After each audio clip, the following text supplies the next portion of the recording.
لمبی صورتیں نماز میں پڑھوں، میرا ذوق اس سے تسکین پاتا ہے، مجھے اس سے خشوع اور خضوع کے ساتھ پڑھتا ہوں اور مجھے لطف آتا ہے، لمبی لمبی صورتیں پڑھوں۔ آقا علیہ السلام نے فرمایا تم اپنے ذوق کو پورا کرنے کے لیے کیا لوگوں کو دین سے متنفر کرنا چاہتے ہو؟ تمہیں معلوم ہونا چاہیے کہ جب تم میں سے کوئی شخص امام بنے اور جماعت کرانے والا ہو تو اسے خبر ہو نماز پڑھاتے ہوئے کہ اس کے پیچھے بوڑھے لوگ بھی نمازی کھڑے ہیں، ضعیف لوگ بھی کھڑے ہیں، اور اگر جوان بھی ہیں تو ایسے لوگ بھی ہیں ان جوانوں میں کہ جنہوں نے فارغ ہو کر جا کے اپنا کام کاج کرنا ہے، روزگار کمانا ہے۔ لہٰذا مقتدیوں کا خیال کرتے ہوئے چھوٹی صورتیں پڑھا کرو تاکہ لوگ جلد فارغ ہو سکیں، تکلیف میں مبتلا نہ ہوں۔ تو یہ آپ نے دیکھا کہ بیسک کنسیڈریشن یہ ہوتی، لوگوں کے لیے آسانی، لوگوں کے لیے نرمی، لوگوں کے لیے سہولت، ان پر رحمت، ان پر شفقت۔ یہ آقا علیہ السلام کی پوری حیات طیبہ ایسے انداز فکر کے ساتھ، ایسے انداز عمل کے ساتھ، اس مزاج اور اس طبیعت کے ساتھ اور اس عمل کے ساتھ ہمہ جہت طریق سے معمور نظر آتی ہے، لبریز نظر آتی ہے۔ آج ایک بڑا عجیب ایمان افروز بیان اور حدیث آقا علیہ السلام کی وہ ہم پڑھ رہے ہیں، وہ حضرت انس بن مالک رضی اللہ تعالیٰ عنہ روایت کرتے ہیں، قال قال رسول اللہ صلی اللہ علیہ وآلہ وسلم انی لادخل فی الصلاۃ وانا ارید اطالتها فاسمع بکاء الصبی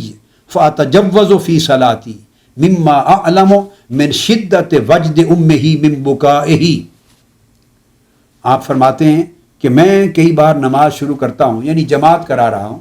صحابہ کرام اور صحابیات میرے پیچھے مقتدی بن کے کھڑے ہیں، نماز میں شامل ہیں۔ کئی بار میں نماز کے دوران خواہش کرتا ہوں کہ میں طویل صورت پڑھوں، میرا دل چاہتا ہے، میری طبیعت چاہتی ہے، میرا ذوق چاہتا ہے کہ میں طویل صورت پڑھوں، دیر تک اللہ کے حضور قیام کروں۔ تو میں بعض اوقات شروع کر دیتا ہوں ایک طویل قیام، ابھی کچھ پڑھائی ہوتا ہے، فاسمع بکاء الصبی، تو اچانک مسجد کے بیک سائڈ سے، کونے سے کسی بچے کے رونے کی آواز آتی ہے۔ چھوٹے بچے، ماؤں کے پاس اور خادمائیں تو نہیں ہوتی تھی نا، غریب گھرانے تھے کہ وہ کسی آیا کے پاس چھوڑ کے آئیں تو بچے بھی ساتھ لے کر آتے، چھوٹے بچوں کو ایک فاصلے پر بٹھا دیتی، خود نماز میں شامل ہو جاتی صحابیات۔ اب کوئی بچہ رو پڑا تو رونے کی آواز آ جاتی، فاتجوز فی صلاتی مما اعلم من شدت وجد امہ من بقائہ۔ تو جو ہی بچے کی رونے کی آواز میرے کان پہ پڑتی ہے، آقا علیہ السلام نے فرمایا اپنی نماز کو مختصر کر دیتا ہوں، اپنا ارادہ چھوڑ دیتا ہوں، اپنے ذوق کی وجہ سے یا خدا کے حضور طویل قیام کی سعادت کو چھوڑ دیتا ہوں، نماز مختصر کر دیتا ہوں، اس خیال سے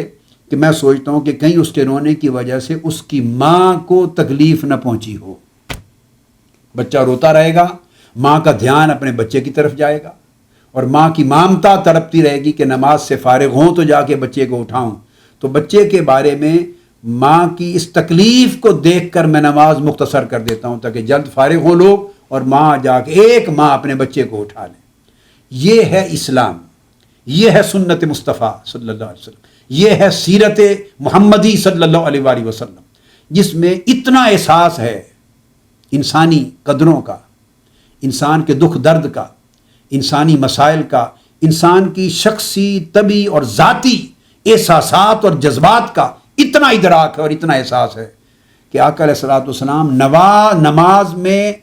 طول قیام کرنے کا ارادہ چھوڑ دیتے ہیں اور نماز مختصر کر دیتے ہیں، اس خیال سے سریعاً بیان فرما رہے ہیں کہ ایک بچے کی آواز سن کے کہ اس کی ماں کا دھیان چلا گیا ہوگا اور ماں دوران نماز پریشان کھڑی رہے گی۔ تو جو نماز، اس سے بڑھ کر ہیومنزم اور ہیومینٹی،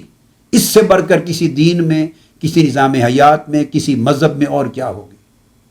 اس لیے میں کہا کرتا ہوں کہ اسلام انسانیت میں اور انسانی جذبات کے احساس میں جتنی بلندیوں تک اپنی تعلیمات کو لے گیا ہے، دنیا کا کوئی مذہب اور فلسفہ اس کی گرد کو بھی نہیں پا سکتا۔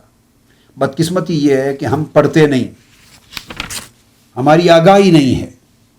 ہم نے اسلام کو صحیح طور پہ جانا نہیں ہے، اس لیے انکار کرنے والے اسلام کی عظمتوں کو نہ جانتے ہوئے اسلام کے منکر ہیں یا سیکولر مائنڈڈ ہیں، اور اسلام کے دعوے دار اسلام کو گہرائی میں نہ پڑھ کر بسبب جہالت اسلام کے لیے بڑا افسوسناک منظر یا افسوسناک چہرہ پیش کر رہے ہیں، جس سے بدنامی پیدا ہو رہی ہے کہ جو ایک بچے کے رونے کے باعث جو ماں کی مامتا پر ایک احساس بیتتا ہے، اس احساس کی وجہ سے جس اسلام میں پیغمبر اسلام اپنی نماز کو مختصر فرما رہے ہیں. آپ اندازہ کریں وہ اسلام گوارا کر سکتا ہے کسی کی بچے کی گردن کٹ جائے، کسی کے گلے پہ چھرا چل جائے، کسی کے سینے پر بندوق کی گولی لگ جائے، کسی کا گھر جل جائے،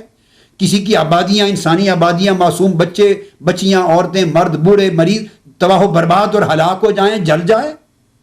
خود کش حملوں کے ذریعے تباہی ہو جائے مخلوق خدا کی؟ کیا اسلام یہ گوارا کر سکتا ہے؟ اور ایسا کام کرنے والے بدبخت خود کو پھر بھی مسلمان سمجھتے ہیں. ان کا رشتہ کس اسلام سے ہے، کس قرآن کے ساتھ ہے؟ وہ بتائیں تو صحیح.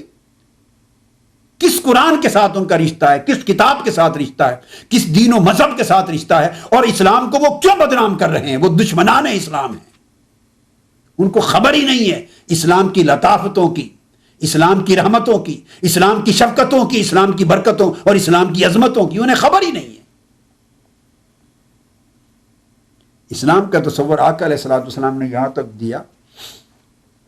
کہ امت، یہ مختلف مظاہر ہیں نا، میں آپ کو مختلف مظاہر آپ کو بتا رہا ہوں. آقا علیہ السلام اپنے امت کو، صحابہ کرام کو اور امت کو اعتدال کی تعلیم دیتے، موڈریشن کی، بیلنس کی، آسانی کی، ایزینس کی تعلیم دیتے، کنوینئنس کی تعلیم دیتے، مبالغہ پسندی اور انتہا پسندی سے انتہائی منع کرتے، شدت پسندی سے منع کرتے تمام امور میں. اور آقا علیہ السلام فرماتے علیکم من الاعمال ما تطیقون، تمہارے اوپر اس قدر اعمال کا بجا لانا واجب ہے جس کی تم میں طاقت ہے، جو بوجھ اٹھا سکتے ہو. فإن اللہ لا یمل حتی تملوا وإن احب الاعمال الی اللہ تعالی ما دوم علیہ وإن قل. فرمایا اللہ تعالیٰ کسی پر بوجھ نہیں ڈالتا،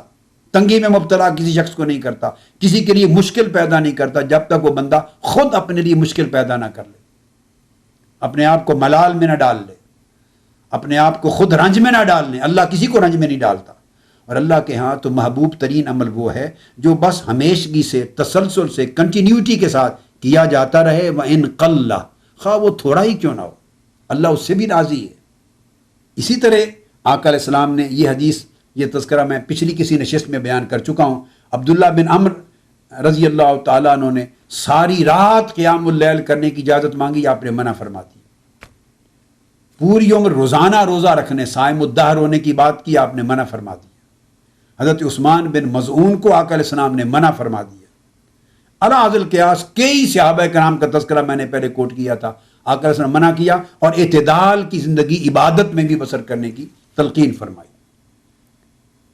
پھر حضور علیہ الصلوۃ والسلام کی وساطت سے امت کے لیے اللہ کی رحمت کا ایک مظہر اور بڑا عجیب ہے کہ آقا علیہ الصلوۃ والسلام امت کے لیے وصال کے بعد بھی، آج بھی اور قیامت تک، ہر وقت، ہر روز، ہر شب، ہر لمحہ، ہر گھڑی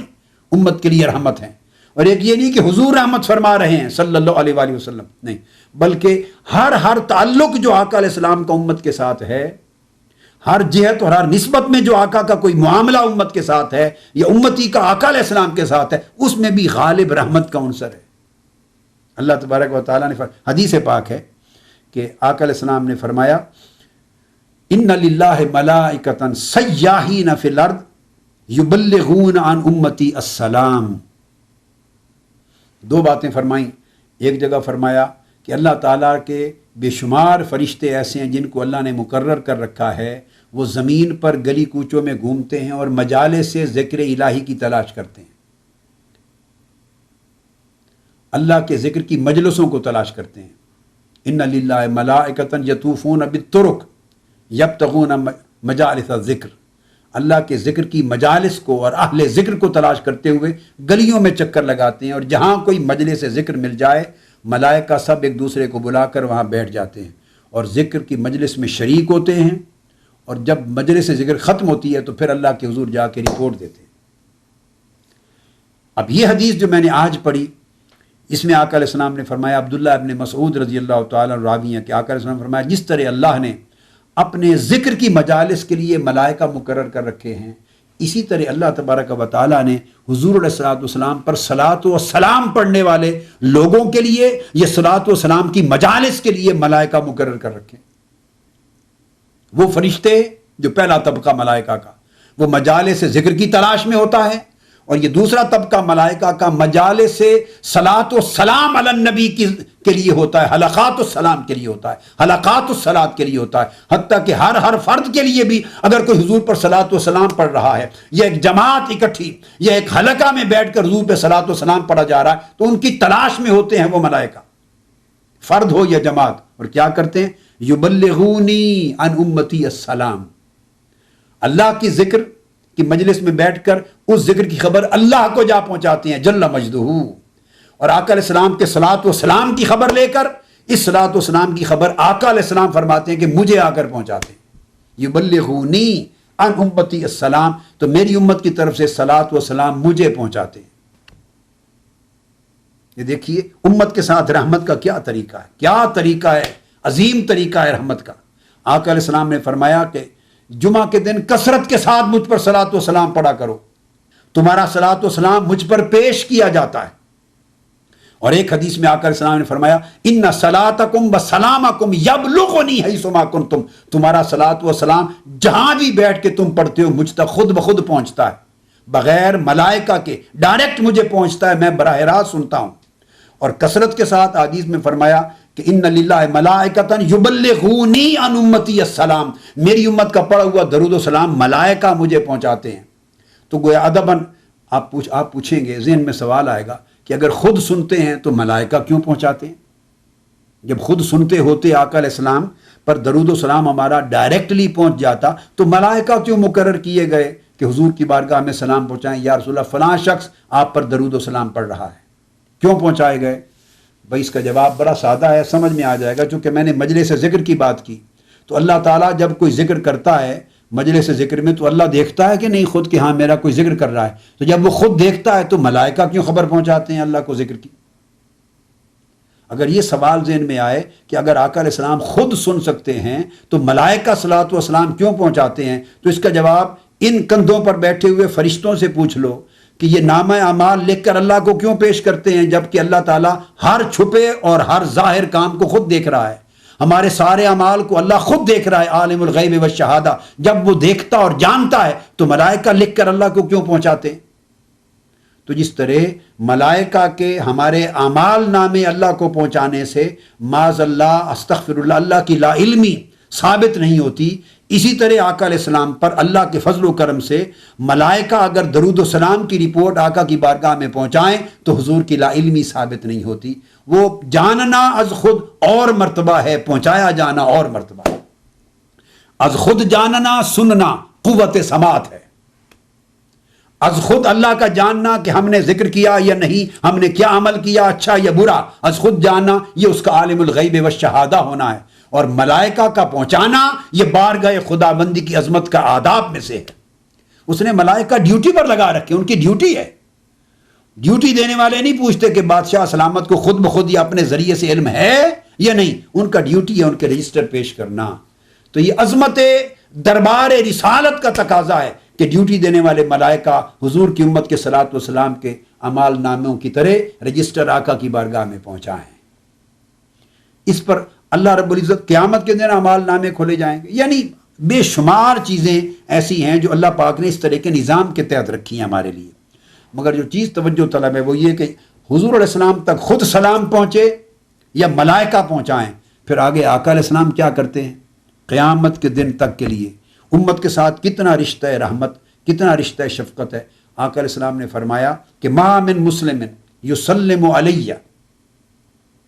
الا رد اللہ علیہ روحی حتی ارد علیہ السلام۔ فرمایا کوئی مسلم میری امت کا فرد مجھ پر جہاں سے بھی درود پڑھتا ہے، سلام بھیجتا ہے، تو اللہ تعالیٰ نے میری روح کو مجھ میں واپس لوٹا دیا ہوا ہے۔ الا رد اللہ الیہ روحی، اللہ نے میری روح میرے جسد اقدس میں واپس لوٹا دی ہوئی ہے، حتی ارد علیہ السلام، حتیٰ کہ میں ہر امتی کے سلام کا خود جواب دیتا ہوں۔ حتی ارد علیہ السلام، میں ہر امتی کے سلام کا جواب دیتا ہوں۔ اب اتنا کرم، اتنا لطف و احسان،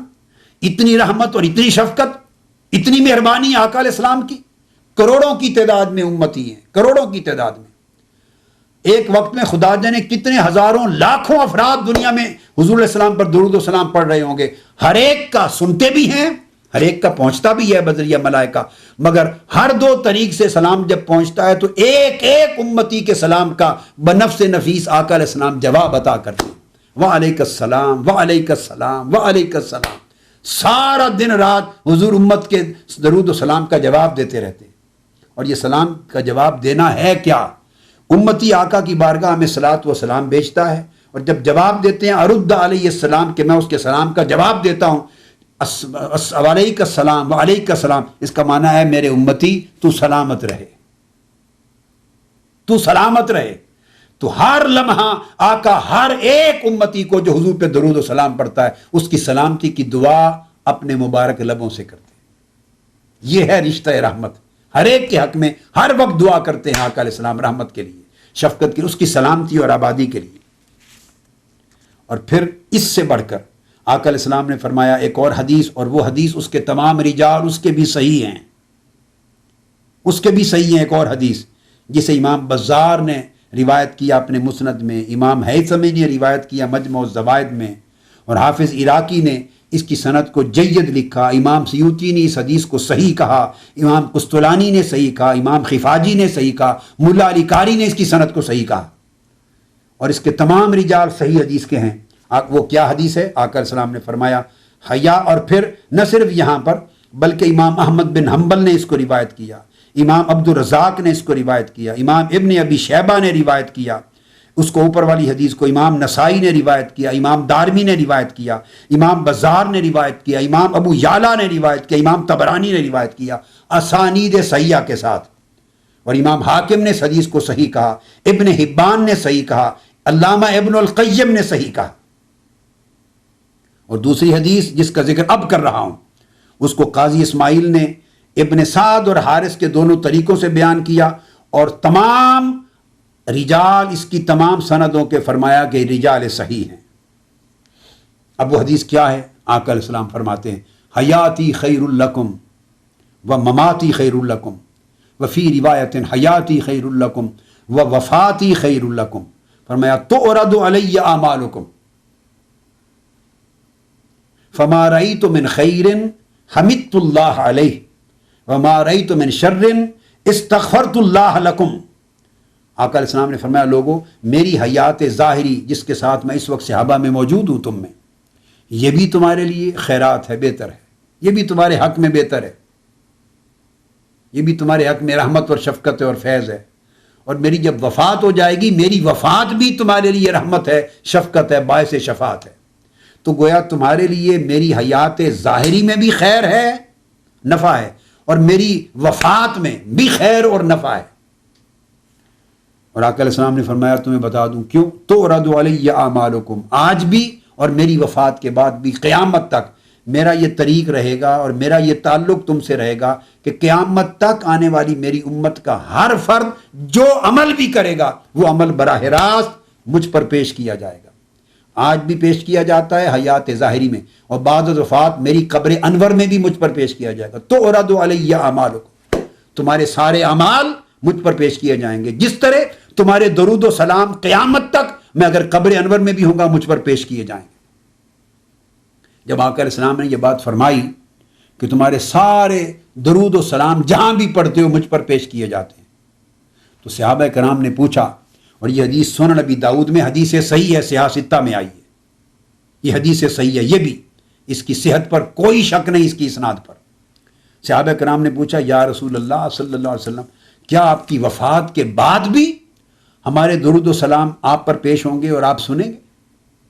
جب وفات ہو جائے گی اور جسد یکدس آپ کا قبر انور میں ہوگا تو انہوں نے سوال کیا یا رسول اللہ کیا اس وقت بھی ایسا عمل جاری رہے گا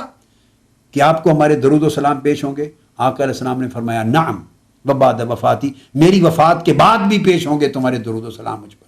اس لیے کہ آقا علیہ السلام نے فرمایا ان اللہ حرم علی الارض ان تأکل اجساد الانبیاء، کہ اللہ تعالیٰ نے زمین پر حرام کر دیا ہے کہ وہ انبیاء علیہ السلام کے مقدس اجساد گرامی کو کھائے. یعنی انبیاء علیہ السلام کی جب وفات ہی ہو جاتی ہے تو روحانی طور پہ تو زندہ ہوتے ہی ہیں، حیات روحانی تو ہوتی ہی ہے، مگر ان اللہ حرم علی الارض ان تأکل اجساد الانبیاء، وہ جسمانی طور پر بھی ان کی حیات برقرار رہتی ہے. ایک لمحے کے لیے وفات آتی ہے، ان کی روح قفس انصری سے پرواز کرتی ہے، جسم عطر سے جدا ہوتی ہے، پھر پلٹا دی جاتی. جسم عطر سے نکلنا اس لیے لازم ہے تاکہ وفات حق ثابت ہو جائے اور بندے کا بندہ ہونا، مخلوق کا مخلوق ہونا اور اس کا وفات پانا اسٹیبلش ہو جائے. مگر اس لمحہ وفات کے بعد روح واپس جسم میں پلٹا دی جاتی ہے. اس وجہ سے جسم زندہ و سلامت ہوتا ہے. قبروں کے اندر مٹی پر لیٹ کر بھی وہ جسم مٹی سے کھایا نہیں جاتا، سلامت تر و تازہ رہتا ہے. مٹی پر حرام کر دیا گیا ہے. یہ دراصل حدیث صحیح سنن نبی داؤد میں حدیث صحیح ہے، اس کی سند میں کوئی شک نہیں، کوئی کمزوری نہیں. سیاستہ میں اور کسی ائمہ حدیث میں کسی ایک نے اس پر جرا نہیں کیا اور اس پر رد نہیں کیا، اس پر کبھی انکار نہیں کیا. یہ انبیاء علیہ السلام کی حیات جسمانی پر دلالت کرتی ہے یہ حدیث پاک. آقا علیہ السلام نے صحابہ اور علامہ ابن القیم نے اپنی کتاب جلا الافہام میں، اور ہر عالم نے، ہر حدیث کے ہر محدث نے بغیر اختلاف کے اس کو لیا. خواہ امام ابن القیم ہوں، خواہ حافظ ابن کثیر ہوں، خواہ امام جلال الدین سیوطی ہوں، خواہ امام قسطلانی ہوں، خواہ علامہ عینی ہوں، خواہ امام عسقلانی ہوں، صاحب فتح الباری ہوں، خواہ قاضی ایاز ہوں، خواہ امام نووی ہوں. آپ جس کی کتاب اٹھا کے دیکھ لیجئے، تفسیر میں، حدیث کی شرح میں بغیر اختلاف کے ہر ایک نے نہ حدیث کو لیا. حافظ ابن کثیر ہوں تفسیر کبیر میں، ہر ایک نے بغیر اختلاف کے لیا. اتنی مستحکم بات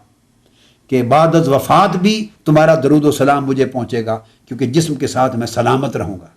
یہی بات آقا علیہ السلام نے یہاں فرمائی کہ تورد علی اعمالکم وفاتی خیر لکم، میری وفات کے بعد کا زمانہ بھی تمہارے لیے خیر ہے. چونکہ آج بھی تمہارے اعمال مجھ پہ پیش ہوتے ہیں اور قیامت تک بعد از وفات قبر انور میں بھی جس طرح درود و سلام پیش ہوتے رہیں گے، اس طرح تمہارے صبح و شام کے کیے ہوئے سارے اعمال مجھ پہ پیش ہوتے ہیں. اس لیے مسلمانوں کا یہ عقیدہ ہے،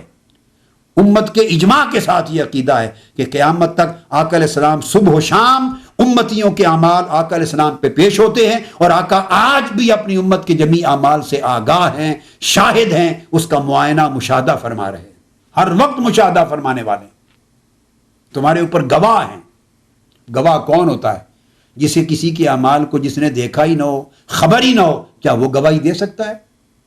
آپ چھوٹی سی گواہی قبول نہیں کرتے اگر اس نے مشاہدہ نہیں کیا. موقع پر کوئی شخص موجود نہ ہو تو اس کی گواہی قبول نہیں کرتی عدالت، تو اللہ تعالیٰ قبول کر لے گا مصطفیٰ علیہ الصلوۃ والسلام کی گواہی اپنی امت کے بارے میں اور دیگر انبیاء اور امتوں کے بارے میں، بغیر خبر کے، بغیر علم کے، بغیر مشاہدے کے؟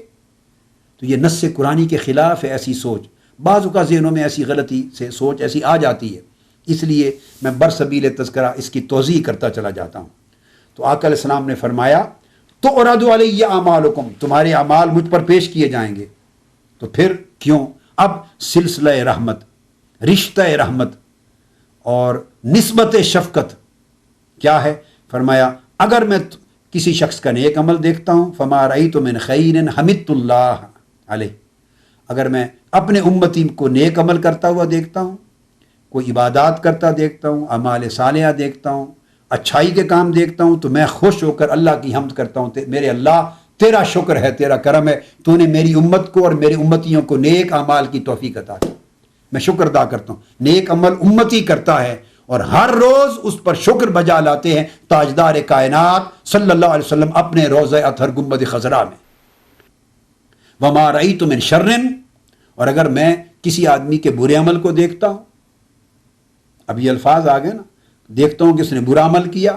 گناہ کا عمل کیا، نافرمانی کا کیا، استغفرت اللہ لکم، تو میں تمہارے لیے اللہ کے حضور توبہ اور مغفرت مانگتا ہوں. امتی اگر برا عمل کوئی کرتا ہے، گناہ کرتا ہے، تو میں اس کے لیے شفاعت کرتا ہوں، استغفار کرتا ہوں، اللہ سے طلب بخشش کرتا ہوں کہ باری تعالیٰ اس کو معاف کر دے. تو صبح و شام آقا علیہ السلام امت کا درود و سلام بھی سن رہے ہیں،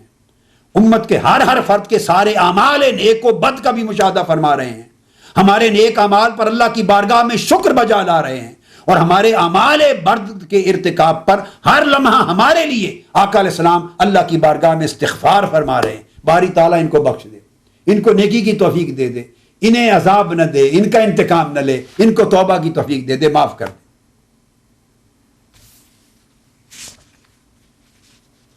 اب یہ آقا علیہ الصلوۃ والسلام کا وہ رشتہ رحمت و شفقت امت کے ساتھ جو حیات ظاہری سے لے کر قیامت تک اور قیامت کے دن بھی قائم اور دائم ہوگا، قیامت کے دن بھی وہ قائم رہے گا۔ دیکھیے جب آقا علیہ السلام حدیث و شفاعت بخاری مسلم کی متفق علیہ حدیث، اور ایک نہیں ہے، ابواب ہیں صحیح بخاری میں، صحیح مسلم میں، صحیح جامع ترمذی میں، کل کتب حدیث میں، ابو داؤد میں، نسائی میں، ابن ماجہ میں، ساری سیاستہ کی 6 کی 6 کتابوں میں ابواب شفاعت ہے، اور دیگر تمام کتب حدیث میں۔ کوئی ایک امام بہقی کی سنن لے لیں، امام طبرانی کی لے لیں، امام حاکم کی مستدرک لے لیں، مسند ابو عوانہ لے لیں، صحیح ابن خزیمہ لے لیں، صحیح ابن حبان لے لیں، مصنف عبد الرزاق لے لیں، مصنف ابن ابی شیبہ لے لیں، کوئی کتاب مسند امام احمد بن حنبل لے لیں، حدیث کی ایک کتاب ایسی نہیں کہ جو درجنوں احادیث شفاعت کے ساتھ معمور نہ ہو، درجنوں۔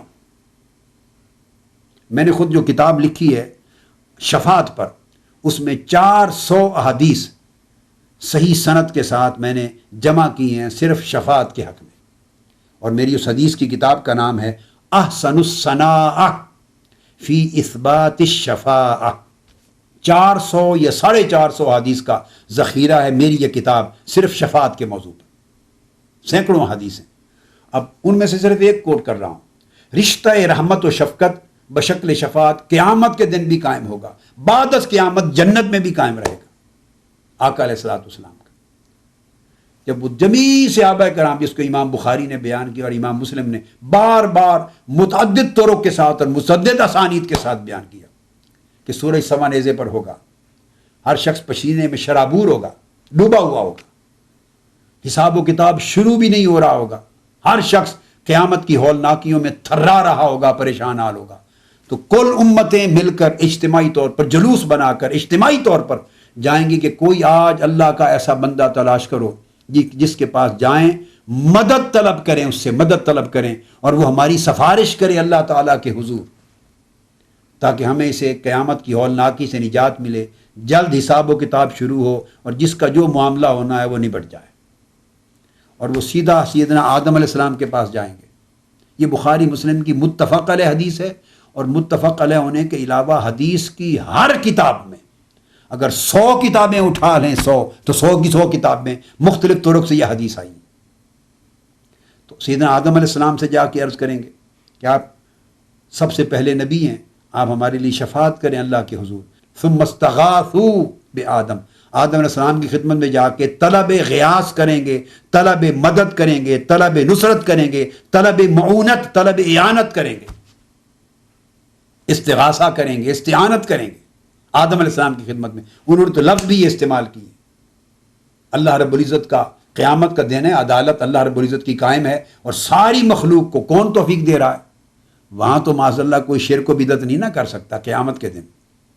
الزام بھی نہیں دے سکتے۔ یہاں تو لوگ ایک دوسرے پر دیتے رہتے ہیں، قیامت کے دن کوئی کس کو کہے گا مشرک ہو گئے، شرک کر دیا، بدعت ہو گئی؟ وہ ساری امتیں مل کر اللہ سے التجا نہیں کر رہے۔ انبیاء کے رشتہ رحمت کی طرف دیکھیے، اللہ رب العزت نے ہی نے ان کے دلوں میں یہ بات ڈالی ہے، اور آقا علیہ السلام نے 1500 سال قبل امت کو بتا دی ہے یوں ہوگا۔ آدم علیہ السلام سے عرض کریں گے جا کے کہ اللہ کے حضور ہماری سفارش کرے، وہ عرض کریں گے کہ آج کا دن میرے لیے نہیں، کسی اور کے پاس جاؤ، اذهبوا الی غیری۔ نوح علیہ السلام کے پاس آئیں گے، مدد طلب کریں گے، آپ اللہ کے حضور شفاعت کریں، وہ فرمائیں گے نہیں آج میرا دن نہیں، کسی اور کے پاس جاؤ۔ حضرت موسیٰ علیہ السلام کے پاس جائیں گے، عرض کریں گے مدد کریں اللہ کے حضور ہماری سفارش کریں، وہ فرمائیں گے کہ آج کا دن میرے لیے نہیں، کسی اور کے پاس جاؤ۔ حضرت عیسیٰ علیہ السلام کے پاس آئیں گے، ایک ایک در پر انبیاء کے مختلف دروازوں کو کھٹکھٹاتے انبیاء علیہ السلام کے مختلف دروازوں پر سیدنا عیسیٰ علیہ السلام کے دروازے تک آپ پہنچیں گے، عرض کریں گے سیدنا عیسیٰ علیہ السلام آپ مسیح اللہ ہیں، آپ دعا کریں، اللہ کے حضور التجا کریں۔ وہ کہیں گے آج کا دن میرے لیے نہیں، اذهبوا الی محمد صلی اللہ علیہ وآلہ وسلم، آج کا دن محمد مصطفیٰ کا دن ہے۔ سب انبیاء کو شفاعت کا حق ملے گا، مگر وہ شفاعت جو انہوں نے کرنی ہے اس کا موقع بعد میں آنے والا ہے،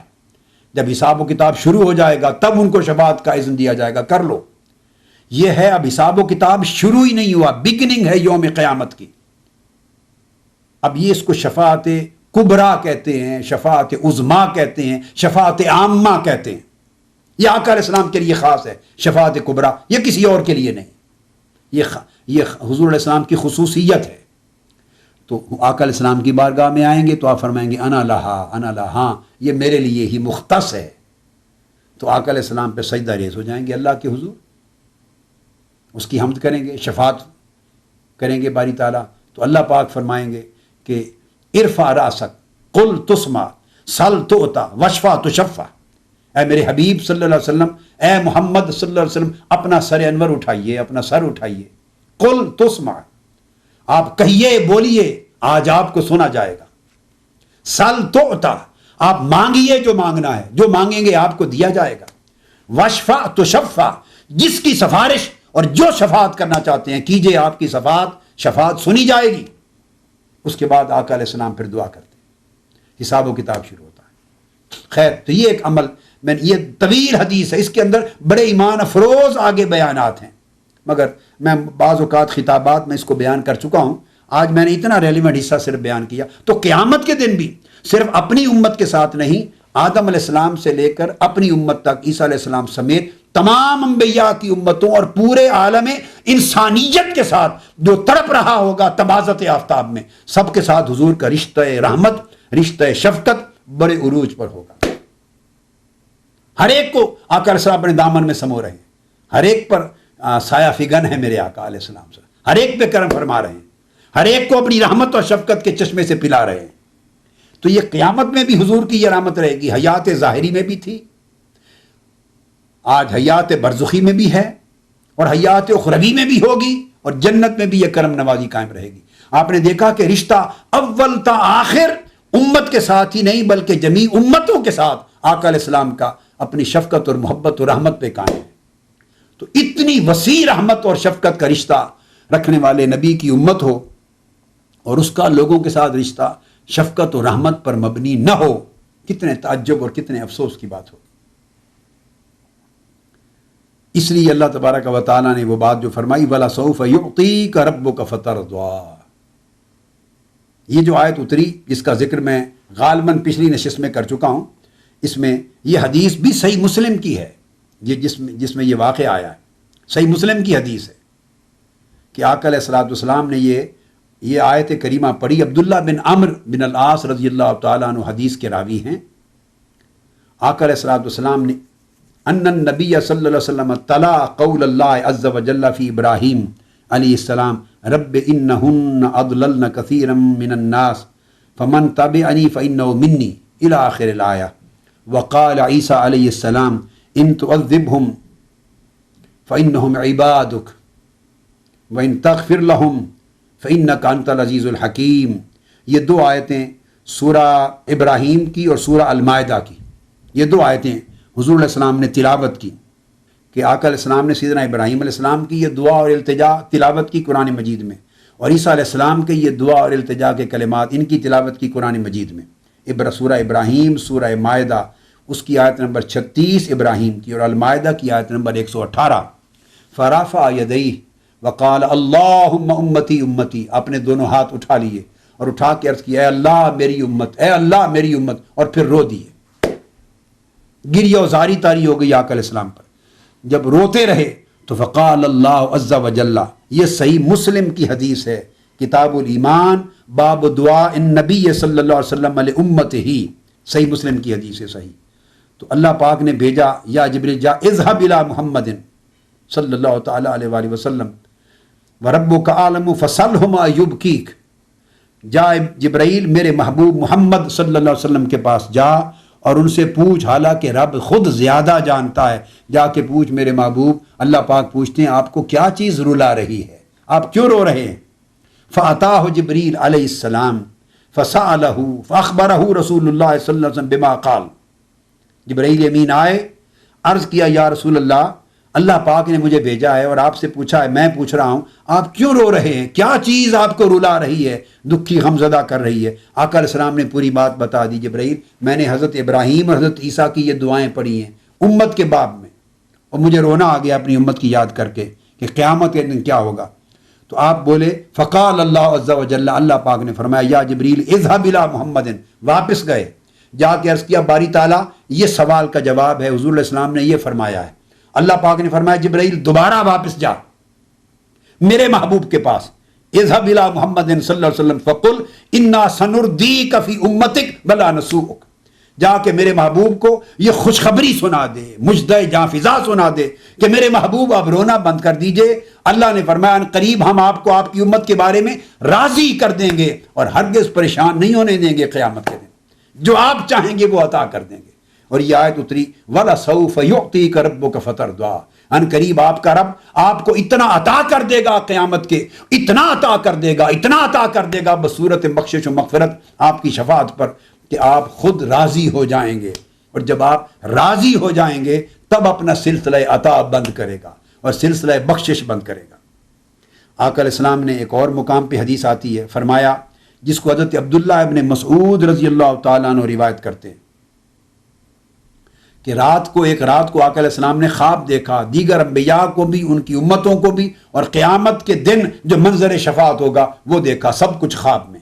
اور دیکھ کر آقا علیہ السلام فرماتے ہیں کہ کثیر تعداد میں افق بھرے ہوئے تھے، میں نے اپنی امت کے دیکھے تو ان کی بخشش کے لیے میری شفاعت کے ساتھ ثم قیل لی اردیت فقلت ردیت یا رب، ردیت یا رب، مجھ سے کہا گیا میرے محبوب اب آپ راضی ہیں؟ میں نے عرض کیا اے رب میں راضی ہوں، اے میرے رب میں راضی ہوں، اے میرے رب میں راضی ہوں۔ یہ حدیث امام عبد الرزاق نے مصنف میں بیان کی، روایت کی، امام احمد بن حنبل نے مسند میں روایت کی، امام طبرانی نے معجم میں روایت کی، معجم الکبیر میں،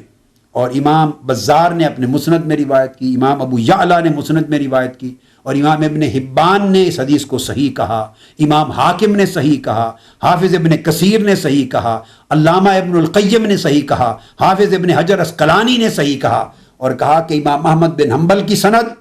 اب امام ابو یعلا کی سند اور امام بزار کی سند، یہ ساری اسانید رجال صحیح کے ساتھ ہیں، ان کے رجال صحیح ہیں۔ اب یہ آقا علیہ الصلوۃ والسلام کا وہ رشتہ رحمت ہے اور رشتہ شفقت ہے۔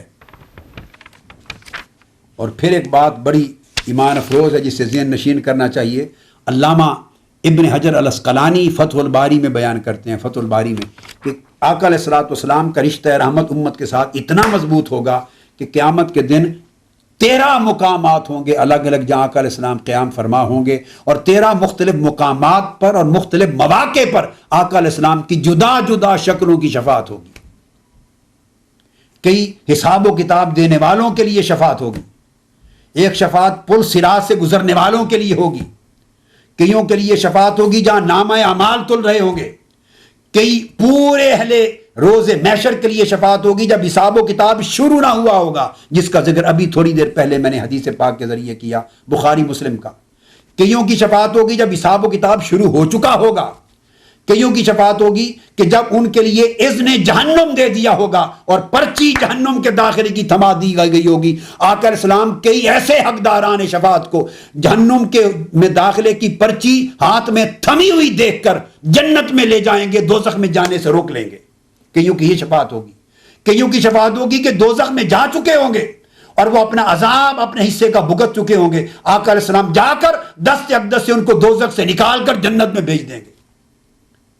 اور جب جنت میں بھیجیں گے آقا علیہ السلام کی شفاعت سے، تو یہ بھی ایک شفاعت کی قسم ہوگی۔ پھر کئیوں کی شفاعت ہوگی جنت میں داخلے کی، کئیوں کی شفاعت ہوگی جو جنت میں اپنے اعمال کے مطابق خاص خاص مقامات اور درجات پہ آباد ہو گئے ہوں گے، حضور کی شفاعت سے ان کے درجات کی بلندی کی جائے گی اور قربتیں عظمتیں عطا کی جائیں گی۔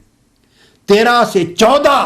مختلف طرح کی شفاعتیں آقا علیہ الصلوۃ والسلام قیامت کے دن فرمائیں گے۔ یہ تو صرف وہ شفاعتیں ہیں جو حضور علیہ السلام کو نصیب ہوگی۔ آقا علیہ السلام کی شفاعتوں کی شکل میں ایک نہیں 14 قسموں کی، الگ الگ قسموں کی شفاعتیں، 14 قسموں کی شفاعتوں کی شکل میں۔ یہ تو حضور کا رشتہ ہوگا امت کے ساتھ، رحمت کا، شفقت کا، کرم نوازی کا، لطف و احسان کا، اور پھر اللہ پاک دیگر انبیاء کو اذن دے گا کہ اب میرے مصطفیٰ نے شفاعت کر لی، 14 شفاعتیں ہو گئیں، انبیاء تم بھی اپنی امتوں کے لیے شفاعت کر لو۔ پھر انبیاء شفاعت کریں گے، صحیح بخاری میں آتا ہے، صحیح مسلم میں آتا ہے، متفق علیہ ہے، اور کل سیاستہ کی کتب میں یہ ابواب ہیں شفاعت کے، کہ پھر انبیاء کی شفاعتیں ہوں گی، وہ شفاعت کریں گے۔ پھر ملائکہ کو اذن ہوگا، ملائکہ تم شفاعت کرو، پھر ان کی شفاعت سے بخشش ہوگی۔ پھر اللہ پاک شہداء کو شفاعت کا حکم دے گا، ان کی شفاعت ہوگی. پھر اولیاء صالحین کی شفاعت ہوگی. اولیاء اور صالحین ایک ایک ولی کی شفاعت سے 70,000 تک آدمیوں کی شفاعت ہوگی، بخشش و مغفرت ہوگی.